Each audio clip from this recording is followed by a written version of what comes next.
Vamos a ello. Muchísimas gracias por la invitación. Mirad,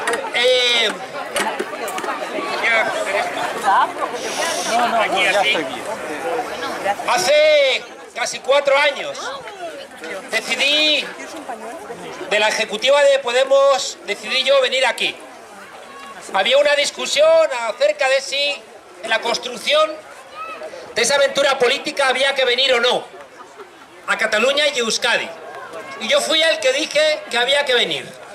No lo veían. Yo dije, mirad, tenemos que venir porque, por un lado, en nuestra cabeza teníamos una idea federal, soberanista, pero también de la construcción de España. Y por tanto ahí tenía que entrar también Cataluña, tenía que entrar Euskadi. También, fijaos, entendíamos que éramos una fuerza rejuvenecida, no de jóvenes, sino rejuvenecida. Y que también, fijaos, tenía un compromiso de renovación. Y por tanto hacía también relación con Cataluña.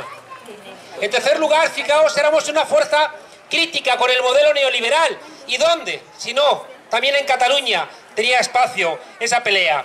Y al final, si os dais cuenta, yo recuerdo hablar con Pablo, con Íñigo, decir, mirad, yo voy a ir, porque creo que hay 2 elementos esenciales que tenemos que ayudar a construir en Cataluña.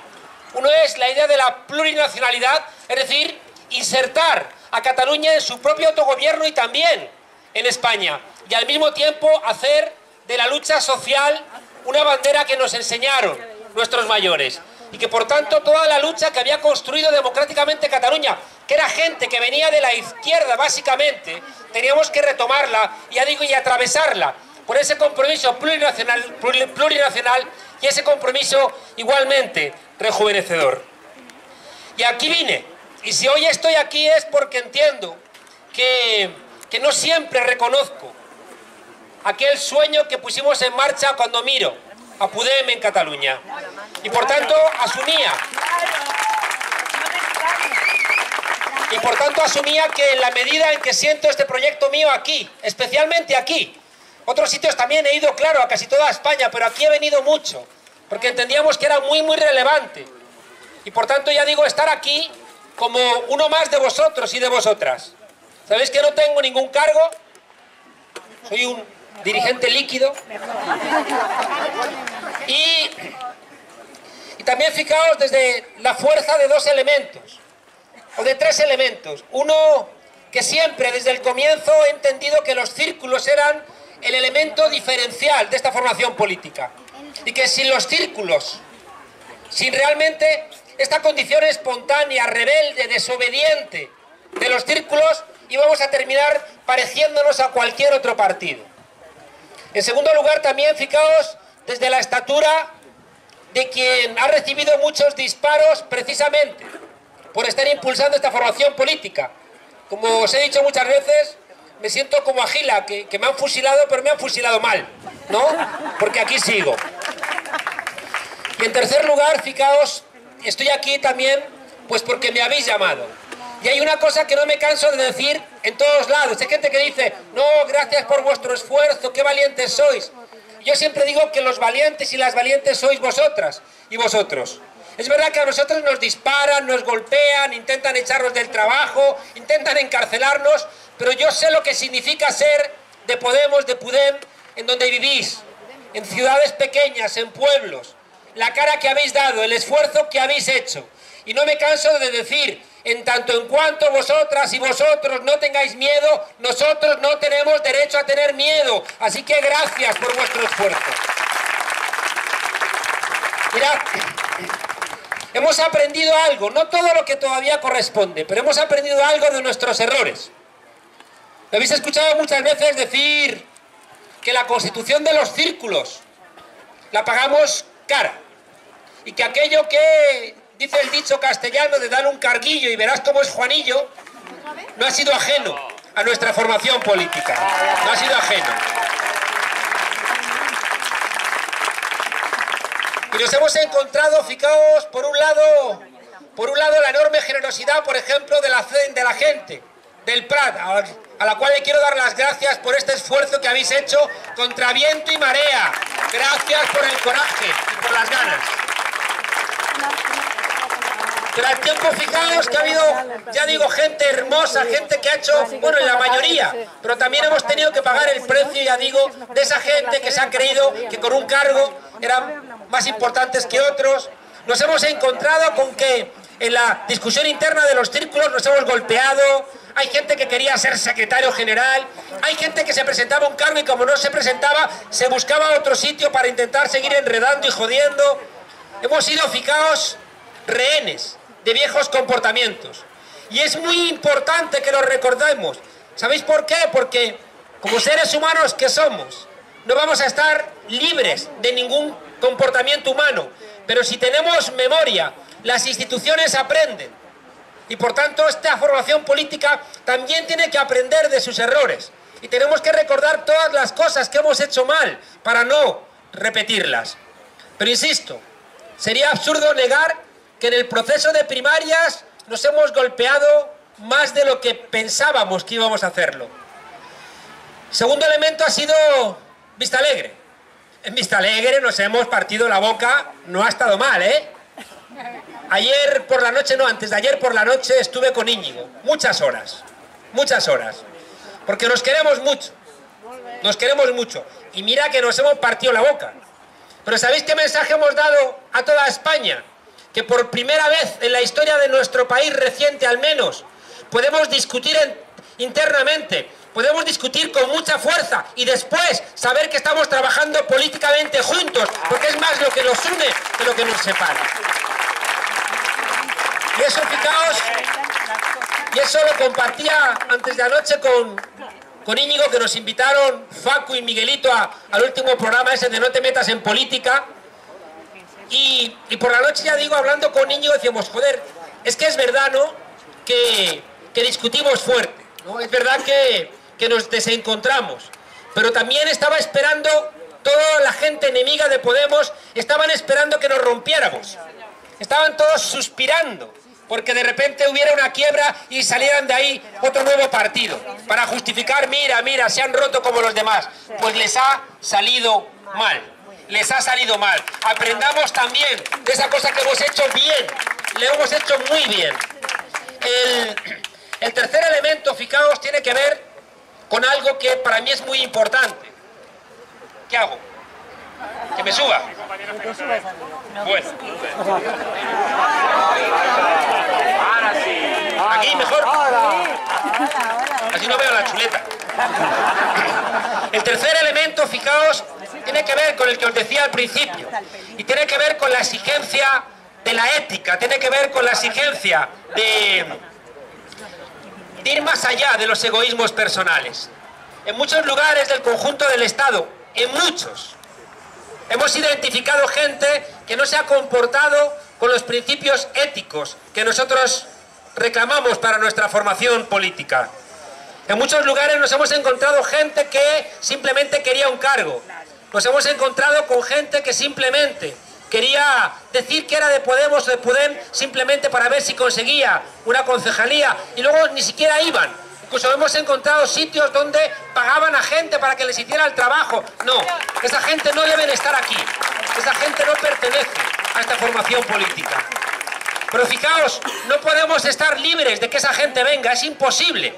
Siempre se nos va a colar gente. Lo que tenemos que estar es muy atentos. Tenemos que estar absolutamente alertas para que seamos nosotros y nosotras quienes identifiquemos esos comportamientos. Que no hagamos como los demás partidos que esperan a ver si salen los medios o los jueces. No, que seamos nosotras y nosotros quienes lo identifiquemos. ¿Por qué os cuento esto? Porque creo que es muy importante que aprendamos de esto. ¿Sabéis por qué?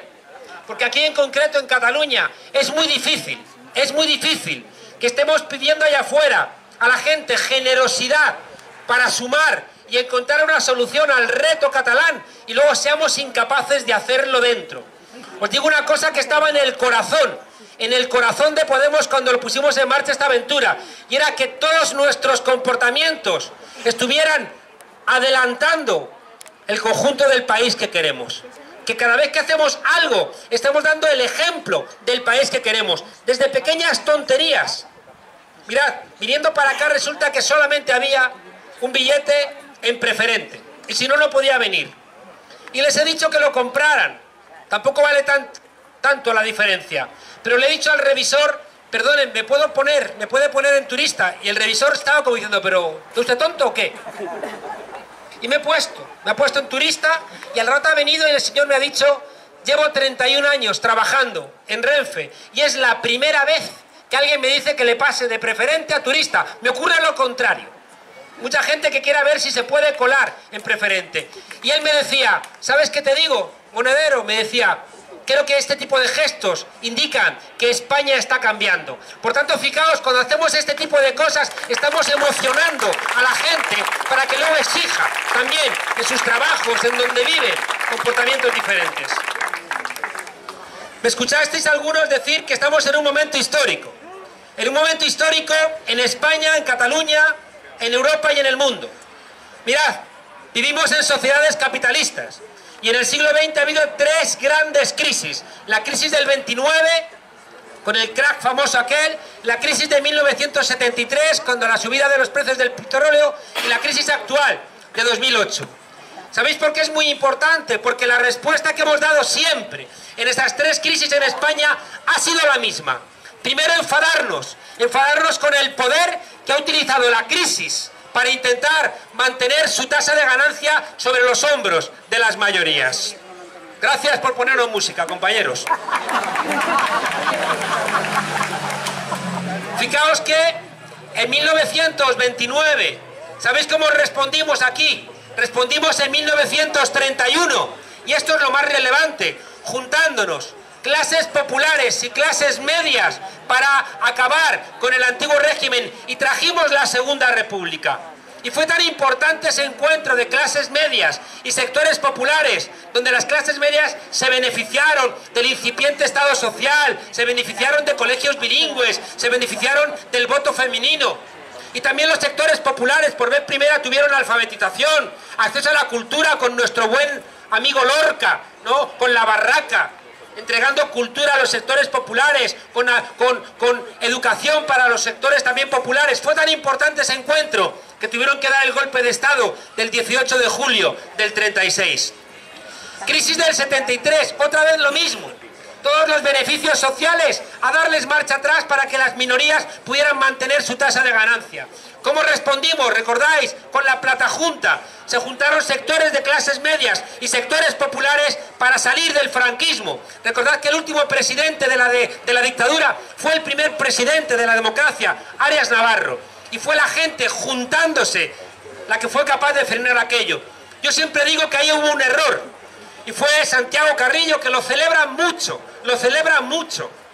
El otro día echaban de menos, en el acto del 40 aniversario, echaban de menos al rey, que no me caiga, no,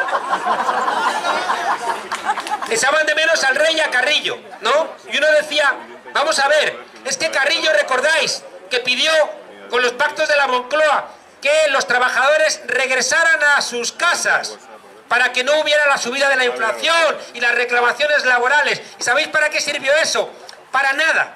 Porque el año 79, 2 años después, fue el año de mayor conflictividad laboral. Es decir, la gente no hizo caso a Carrillo. Pero ¿sabéis qué pasó? Que ya no votaron al Partido Comunista y la gente se fue a votar al Partido Socialista. Pero fijaos, que es muy relevante. Se consiguieron cosas. Claro que se consiguieron cosas durante la transición. Si hubieran conseguido más, si hubiera habido más tensión popular, pero no os olvidéis de una cosa, hubo un golpe de Estado también en el 23 de febrero del 81, que fue un golpe de Estado que consiguió que entráramos en la OTAN, que se frenasen las exhumaciones. Recordad, se frenaron las exhumaciones de los asesinados, de los 200.000 fusilados por Franco. Se frenó el desarrollo, recordad, el desarrollo plurinacional. Recordáis que la LOAPA aquella, ¿no? que fue por el Tribunal Constitucional, después declarada inconstitucional. Y sobre todo cuando en el año 82 entró el Partido Socialista, entró disciplinado.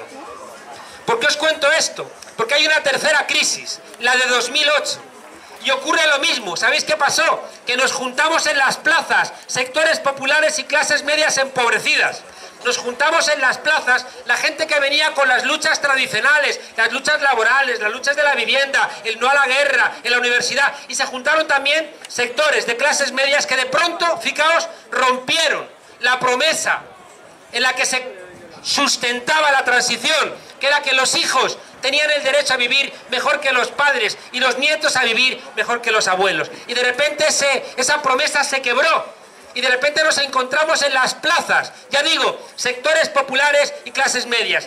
Y eso tuvo tanta fuerza, que el Partido Popular tuvo que sobreactuar de dos maneras, que las conocéis todos y todas perfectamente. La primera, intentando forzar una gran coalición. Y por eso la gestora del PSOE, recordad, el Partido Popular ha tenido apenas el 30% de los votos. ¿Cómo es posible que esté gobernando? Porque convenció a Ciudadanos y al PSOE, que fueron a las elecciones jurando y perjurando que nunca iban a votar a Rajoy, y al final lo votaron. Al final, fijaos, otra vez se ponen de acuerdo los gestores de las minorías para pagar las crisis en los hombros de las mayorías. Y el segundo elemento importante del PP ha sido el control de la judicatura. Creo que es muy importante entender, fijaos, que en este momento concreto, que es lo que de alguna manera explica la importancia que tiene el reto catalán, se han roto 100 años de una manera de hacer política en España. No voy a aburriros, pero todo lo que nos está pasando ahora mismo tiene que ver con el modelo que diseñó Cánovas del Castillo.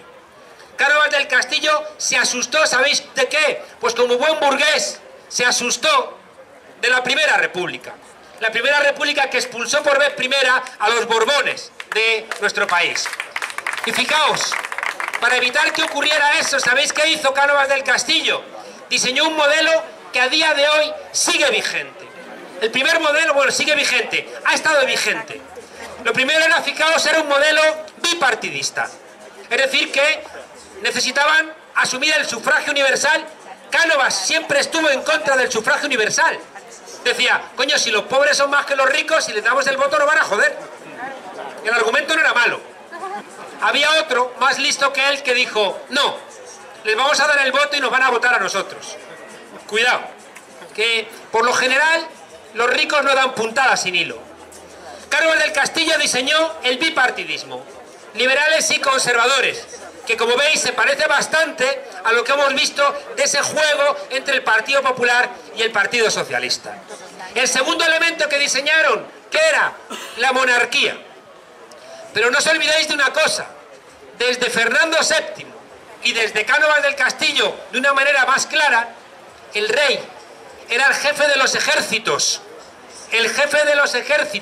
y por tanto el rey era el que garantizaba que no se moviera realmente ese estatuto, ¿no?, conservador de la Restauración. El tercer elemento, que no es en absoluto menor, tiene que ver con el centralismo. Y aquí entráis vosotras y vosotros. Sabéis que la burguesía madrileña nunca ha tenido problema con la burguesía vasca ni con la burguesía catalana. Nunca. Ahí está Aznar pactando con Pujol. Ahí está Felipe González pactando con Pujol para no perseguir banca catalana. Ahí está, hemos visto, el PNV aprobándole los presupuestos a Rajoy. Fijaos qué mensaje terrible manda la burguesía vasca. Nosotros haciendo el esfuerzo de contar por todo el Estado la importancia de la plurinacionalidad como un derecho de las naciones que componen el Estado español, y va a la burguesía vasca y aprovecha la necesidad de Rajoy para que toda España lea ese pacto como un chantaje. Para que en vez de pensar las compensaciones a Euskadi como un derecho en nombre de la plurinacionalidad, lo presentan como un chantaje de que les han doblado el brazo porque necesitaban sus votos para aprobar los presupuestos. Eso es lo que ha hecho siempre la burguesía vasca y es lo que ha hecho siempre la burguesía catalana, negociar con la burguesía española al margen de las mayorías del pueblo catalán, del pueblo vasco, del pueblo español. ¿Y todo esto para qué? Todo esto, fijaos, para construir un capitalismo de amiguetes, un capitalismo de compadres. Ni siquiera durante la Primera Guerra Mundial, que fuimos neutrales, fueron capaces estos capitalistas de conseguir ser competitivos en el conjunto del mundo. ¿Por qué? Porque están acostumbrados a hacer negocios en la cercanía de la corte.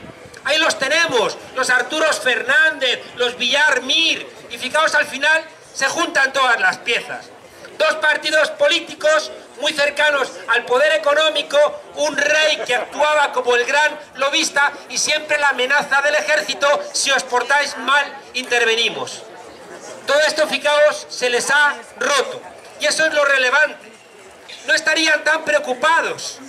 Hoy, si miráis la prensa de hoy, nos insultan. Y uno dice, qué bien, ¿no? Qué alegría, ¿no? Que nos dediquen editoriales, porque no soportan que les digamos que hemos roto el bipartidismo.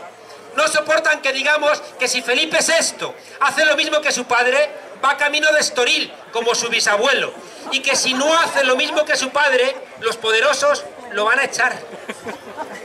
Estamos, fijaos, también presionando para que ese capitalismo de amiguetes no funcione. Cada vez hay más pequeños y medianos empresarios, gente honesta, que dice: estoy cansado de que la patronal esté mandada por sinvergüenzas que obtienen siempre contratos del Estado, siempre, porque después dan mordidas al Partido Popular. Y eso es la Gürtel, y eso es todo el régimen de corrupción que hay detrás del 3% también aquí en Cataluña, por parte de Convergencia y Unión. Bueno, que no quiero robaros mucho tiempo. Cataluña. Vamos. Mirad, todo esto tiene su referente también aquí, por supuesto. Y no es extraño que desde aquí esté siendo uno de los elementos más fuertes de tensionamiento. Por lo que os decía antes, porque en momentos de la historia de España, desde aquí, desde Cataluña, ha venido un impulso que ha cambiado al Estado. Pero ¿sabéis cuándo? Cuando era el pueblo el que empujaba, no cuando empujaba la burguesía. Y esto es la gran preocupación que tenemos algunos. ¿Por qué? Porque aquí, incluso antes del 15M, de aquí empezó a surgir esa tensión que os decía de clases medias y sectores populares que reclamaban el derecho a decidir, pero no solamente en términos de identidad, sino en términos generales. No decidir solamente sobre el autogobierno, sino decidir también sobre cómo vivimos, la dignidad de nuestros trabajos, las pensiones, las medicinas, la educación, etc. ¿Y sabéis qué es terrible? Es espectacular que esa tensión del derecho a decidir resulta que la hace suya la derecha catalana. ¿Pero nos hemos vuelto locos o qué? Es que la crisis, amigas y amigos, la crisis la ha hecho la derecha. La crisis económica la ha hecho la derecha española y la derecha catalana. Y por tanto, si salimos a las calles a protestar, era porque también la derecha catalana era corresponsable de las privatizaciones, de los recortes, de toda esa pérdida democrática. Y esos son los que van a venir ahora a salvar a la democracia en Cataluña. ¿Nos hemos vuelto locos o qué? Fijaos qué terrible. Fijaos dónde estamos y cómo es posible que nadie esté comprando esta locura. Recordáis que compañeros y compañeras nuestras han sido juzgadas por rodear el Parlamento. ¿Recordáis? Juzgadas por rodear el Parlamento. Y sabéis que esta gente de Convergencia, del PDeCAT, que fueron los que les denunciaron, ahora quieren encerrarse en el Parlamento y pedir a esa gente: oye, venid a apoyarnos. Pues no os apoyamos, os queremos fuera porque sois los responsables de la crisis. No os apuntéis peleas que no son vuestras. Fijaos que hay un elemento muy importante, y es que la derecha catalana ha sido capaz de dirigir la emoción de una parte importante del pueblo catalán que cree que con el derecho a decidir, entendido en términos simplemente identitarios, le va a cambiar la vida. O sea que los que te han jodido la vida ahora resulta que son los que te la van a mejorar, como Donald Trump, como pobres votando a Donald Trump. Ahí está la solución. Un millonario te va a solventar, te va a hacer que salgas de pobre, claro. Es aquella pintada, ¿no?, que decía: Amancio Ortega es un currante, los estibadores son unos privilegiados y tú eres de clase media. Ya, con 600 euros al mes. Os decía, fijaos, que tenemos la obligación, todas y todos, y esto es el corazón de lo que me trae aquí hoy. Tenemos la obligación de esa emoción falsa que está construyendo el PDeCAT con el apoyo incomprensible incomprensible de gente que se reclama de izquierdas. Pero ¿cómo puede gente de izquierdas apoyar a un partido de derechas? Para nada, para nada, para nada.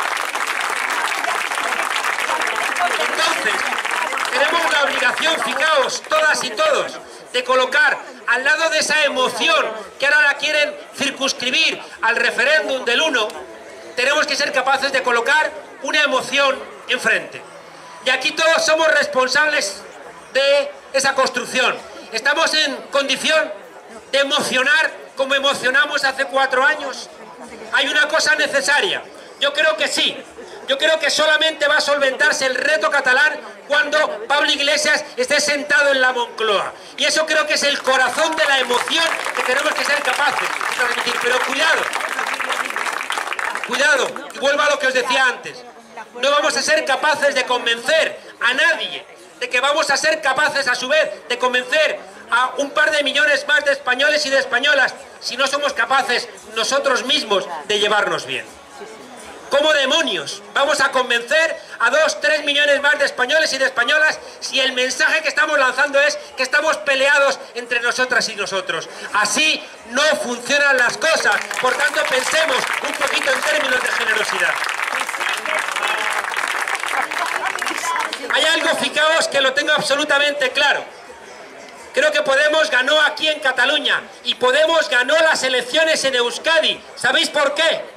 Porque dejamos de hablar solamente de identidad y empezamos a hablar de los problemas sociales de la gente. No podemos caer otra vez en el error de circunscribirnos, hablar solamente de identidad. No nacimos para eso.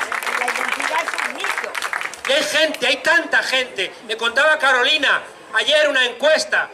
Hay casi un 70% de gente en Cataluña que está hasta las narices de seguir hablando de lo mismo y de lo mismo y de lo mismo. Claro, claro. El otro día cuando estuve en TV3 les contaba que recordaba la otra vez que había estado, que antes de llegar a TV3 hay una rotonda. Y es una rotonda infame, que nunca entras, ¿no? Y le dije, mira, y esa mañana que llegué lo mismo. Es una rotonda, te quedas en 4 minutos, no 5. Dije, tengo la misma sensación con la rotonda y con el tema de Cataluña cuando vengo aquí. Es una rotonda donde estamos todo el mundo dando vueltas y dando vueltas y dando vueltas y al final, ¿quién gana? El pueblo no mejora, el pueblo no gana nada. Por tanto, dejemos de hacerles el caldo gordo, coño. ¿A dónde voy? Podemos ganó un espacio en Cataluña y ganó un espacio en Euskadi, las 2 naciones por excelencia junto con Galicia del conjunto de España, hablando de lo social. Fijaos que creo que es esencial que recuperemos el discurso sobre lo laboral. ¿Cuál es nuestra posición sobre el mundo del trabajo? ¿Cuál es nuestra posición respecto de la robotización del trabajo? ¿Qué ocurre con el Estado social? ¿Cómo no somos nosotros la fuerza por excelencia que tiene las propuestas claras en Cataluña sobre qué hacer con el Estado social? ¿Qué hacer con las privatizaciones? ¿Qué hacer también con Europa?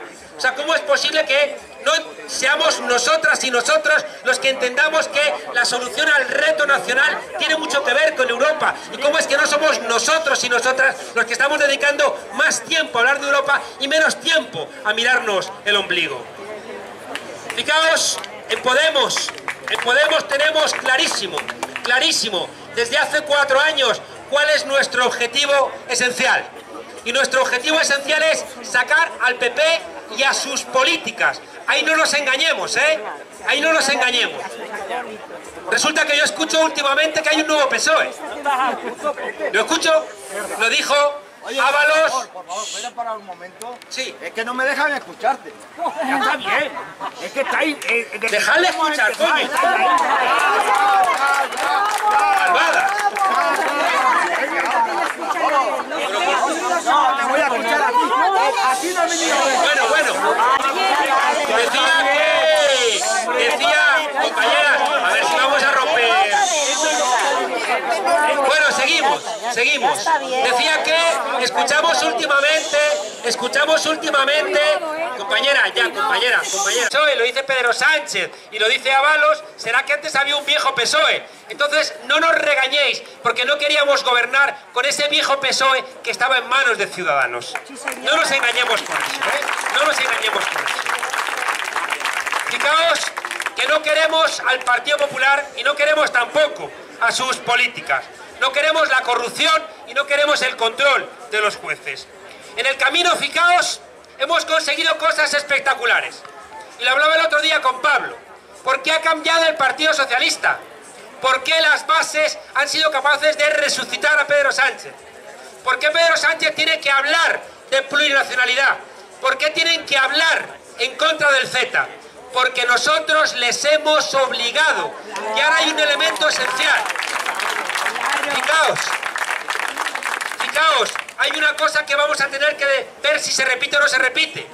A ver si Sánchez va a hacer lo de los violinistas, que lo cogen con la izquierda y lo tocan con la derecha.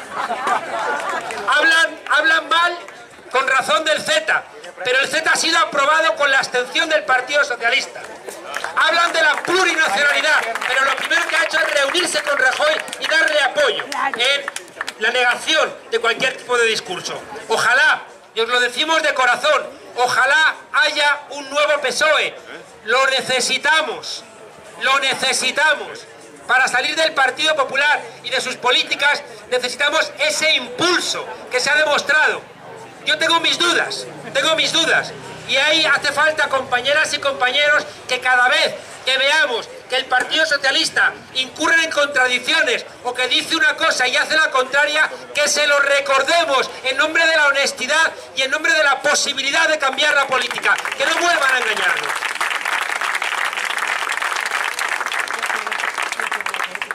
Podem tiene un problema.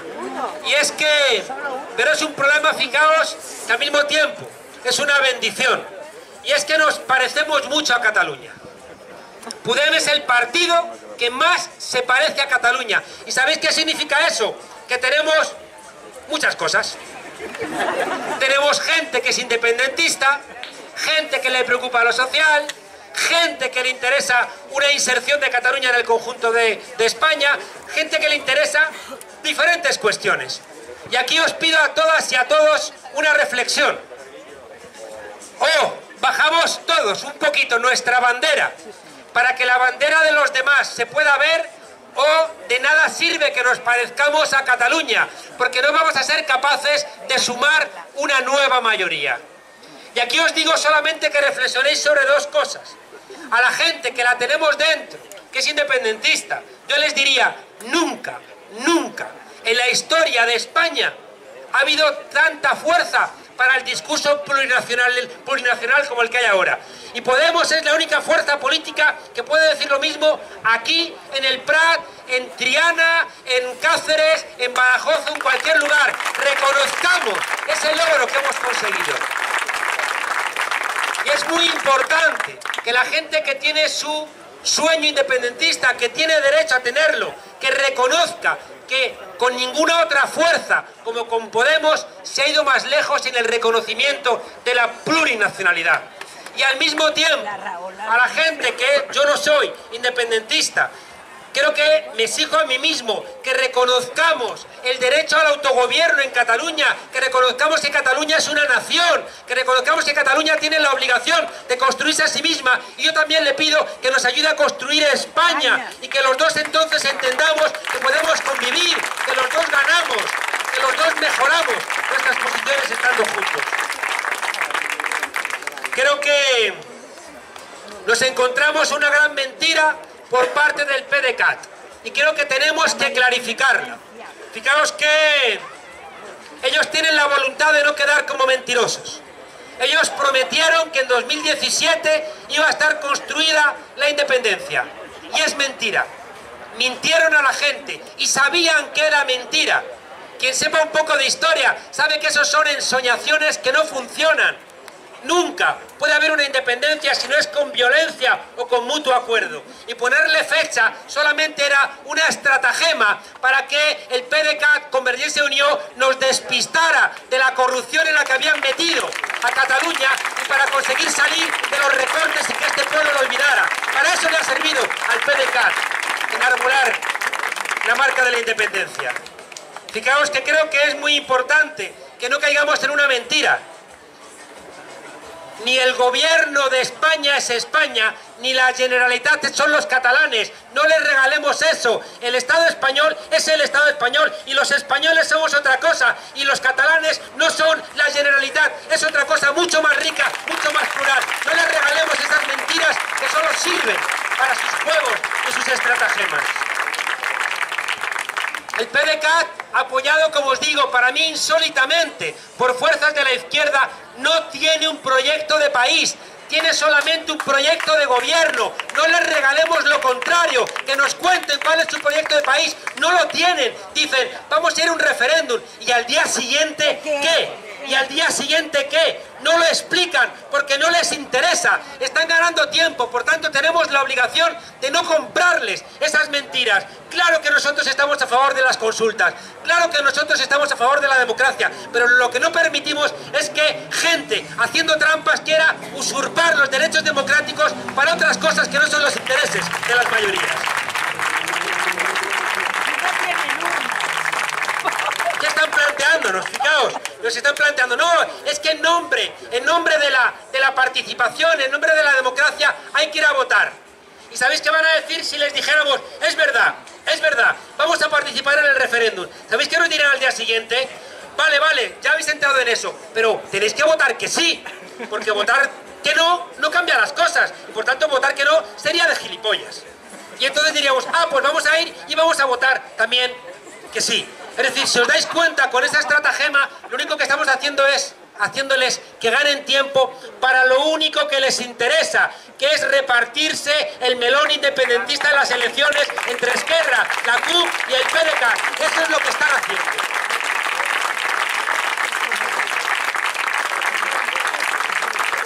Fijaos que tienen problemas.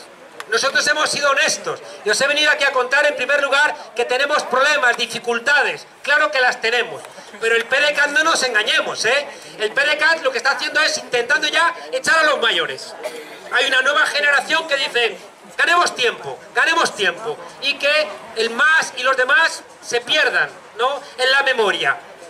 Porque lo único que les interesa, insisto, lo único que les interesa es cómo van a quedar ellos con la pugna que tienen con Esquerra Republicana de Cataluña y con las CUP, pero las CUP prácticamente al entrar en ese juego no se han dado cuenta algo que debiera aprender cualquier persona de izquierda, que si te acuestas con la gente de la derecha terminas meado, y eso se ha olvidado de las CUP, que pasa invariablemente. Nosotros, ¿qué hacer nosotros? Mirad, yo creo que tenemos que asumir, como os decía antes, nuestra propia pluralidad. Nosotros somos catalanistas, somos soberanistas, pero no os olvidéis de una cosa, la izquierda siempre ha sido soberanista y no ha sido secesionista. Miremos la historia de nuestro país, la reclamación soberanista ha sido una reclamación de la izquierda, y esta derecha que se la quiere usurpar ahora miente, nunca han estado a favor. Y fijaos la trampa. Después de que habéis sido muchas de las personas que estáis aquí, la gente mayor, que habéis luchado por el soberanismo desde la izquierda, ahora viene esta gente de la derecha a decir que el soberanismo es la independencia. Mienten. Ser soberanos no es ser independentistas, no es verdad. Nosotros tenemos todas esas identidades plurales y tenemos que ver cómo las hacemos convivir. La gente que, insisto, tiene el ánimo independentista puede estar aquí con nosotros. También la gente catalanista, la gente soberanista, la gente federalista. Tenemos que encontrar cuáles son los elementos que compartimos, que son muchos. Os decía al comienzo, cuando nace Podemos, somos una fuerza política modernizadora, rejuvenecida, que confrontamos el pasado, que miramos a Europa, que somos irreverentes, que somos desobedientes, que tenemos un compromiso social muy fuerte. ¿Y eso qué pasa? ¿Que ya no tiene validez en Cataluña? ¡Claro que la tiene! Y ahí os aseguro que si dejamos un poquito de lado el tema de la identidad podemos construir esa mayoría que necesita Cataluña y que necesita el conjunto del Estado. Alguien tiene interés en que desde Cataluña ya no se hable de cuestiones sociales. Alguien tiene interés en que solamente hablemos de cuestiones de identidad. Y claro que vamos a hablar de cuestiones de identidad, porque una de las señas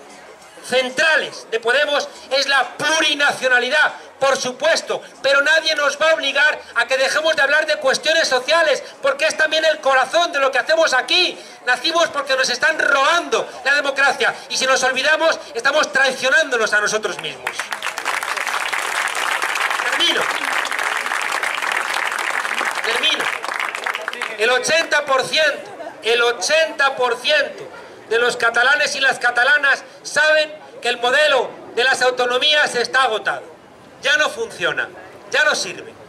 No da soluciones a los deseos de autogobierno de Cataluña, no da soluciones a las reclamaciones contra los recortes en la sanidad, en la educación, en las pensiones, los recortes sanitarios, en las medicinas, etcétera, etcétera, etcétera. Al mismo tiempo, fijaos que hay un 80% de catalanes y catalanas que sabe que el modelo del Estado de las autonomías ya no funciona. Un 65% está hasta las narices de un discurso identitario que no avanza, que no sirve para sino repetir como en el sueño de la marmota constantemente los mismos problemas. ¿Cuál es nuestra obligación? Nuestra obligación es en Cataluña la misma que en el conjunto del Estado: construir una mayoría. Y os tengo que pedir a todas y a todos que penséis en esos términos. Hemos nacido para gobernar, queremos gobernar, ya lo estamos haciendo en los ayuntamientos. Necesitamos construir mayorías, y ahí necesitamos dos cosas. Necesitamos la calle, y por eso, fijaos, criticamos un referéndum que no tiene garantías, un referéndum que está mal organizado, un referéndum que es tramposo, porque está convirtiendo nuestra reclamación de democracia en una cosa que es una farsa. Por eso estamos en contra de este tipo de referéndums. Se parece demasiado del 9N. ¿Y qué ocurrió? Que no lo ganaron. Y luego convocaron unas elecciones que eran plebiscitarias y no las ganaron. ¿Hasta cuándo vamos a estar constantemente con ese juego? No puede ser. Nosotros nos tomamos la democracia en serio, y cuando hacemos un referéndum lo hacemos en serio, con garantías, con intervención internacional, para que realmente su resultado sea validado, con urnas, con gente que participa, con las instituciones funcionando. Y por tanto, este referéndum no cumple ninguna de esas garantías. ¿Por qué nos van a obligar a asumir un referéndum que no funciona, que es una repetición, solamente porque le interesa a esta gente? No caigamos en esta trampa, amigas y amigos, no caigamos en esa trampa. Y luego hay una cosa que es, y con esto termino, la que yo creo que es la razón por la cual estoy aquí hablando con vosotras y con vosotros. Os decía que hace 4 años fui el primero de la ejecutiva de Podemos que decidió venir aquí a construir esta formación política. ¿Y sabéis por qué? Porque estaba y estoy absolutamente convencido de que es imposible la emancipación en España sin Cataluña. Y es imposible la emancipación en Cataluña sin los compañeros y compañeras del conjunto del Estado. Eso es Podem, compañeros y compañeras. Y aquí hay algo muy relevante. Estoy absolutamente convencido de que para que realmente seamos capaces de lograr la emancipación en Cataluña y en el conjunto de España, es obligatorio que Podem exista. Tenéis que existir, la formación tiene que existir aquí.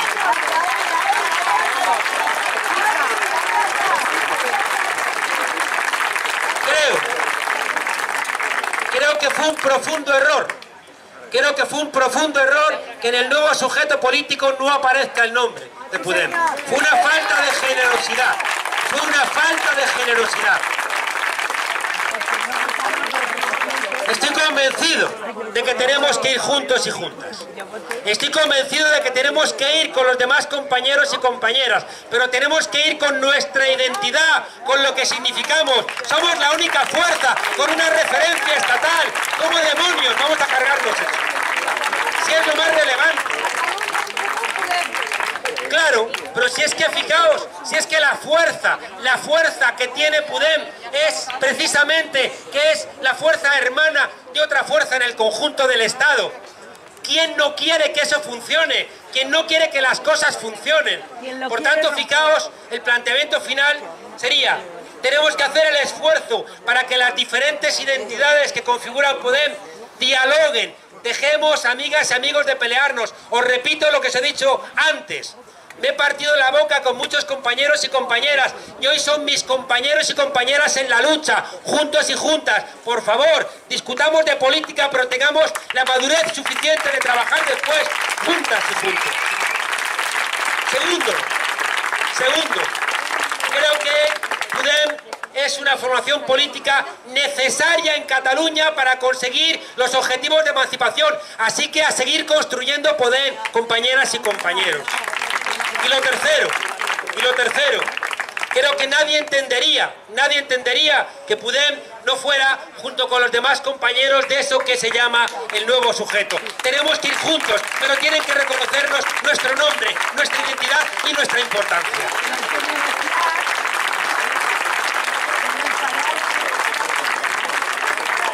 La conclusión de todo esto, fijaos, es que nosotros tenemos un proyecto para Cataluña y tenemos un proyecto para España. Nosotros tenemos la voluntad de un proceso constituyente. Nosotros entendemos la plurinacionalidad, la sentimos, nadie nos la tiene que explicar. Nosotros sabemos lo que es el autogobierno, nosotros sabemos que Cataluña es una nación y tenemos el coraje de contarlo, como os decía, aquí, en Cáceres o en cualquier rincón del conjunto del Estado. Nosotros sabemos que el reto de Cataluña solamente se va a solventar cuando esté Podemos gobernando en la Moncloa y por tanto os necesitamos aquí, firmes, unidos, fuertes, gobernando aquí para que después podamos realmente construir al final esa España plurinacional. Mi compromiso personal es que a partir de ahora me vais a tener bien firme. Creo que uno de los grandes retos que tiene ahora mismo España es el reto catalán. Y estoy convencido que la asunción de la plurinacionalidad va a significar, en nuestra lectura, la asunción también del derecho a decidir en todos los ámbitos democráticos que nos convocan. Estamos en contra de la austeridad y eso también va a estar detrás de la plurinacionalidad. Estamos a favor de los derechos sociales y eso tiene que estar detrás también de la plurinacionalidad. Estamos a favor de encontrar un equilibrio en el desarrollo para terminar de ser el país más desigual de Europa y eso también tiene que estar acompañado de la plurinacionalidad. Solo quiero deciros que tenemos un reto muy alto y que cuando nos peleamos tenemos a veces razones sólidas, porque muchas veces somos vehementes, porque sabemos lo que nos jugamos. Os tengo que pedir que entendáis que lo que ha puesto en riesgo esa España de 100 años de privilegios y de minorías es el nacimiento de Podemos. Y que Podemos solamente tiene sentido si aquí el reto que implica esta Cataluña impulsada desde los sectores populares llega a buen puerto. Vais a contar conmigo y os aseguro que vais a contar con mucha gente que está ahora mismo en la dirección de Podemos. Adelante, que sí se puede.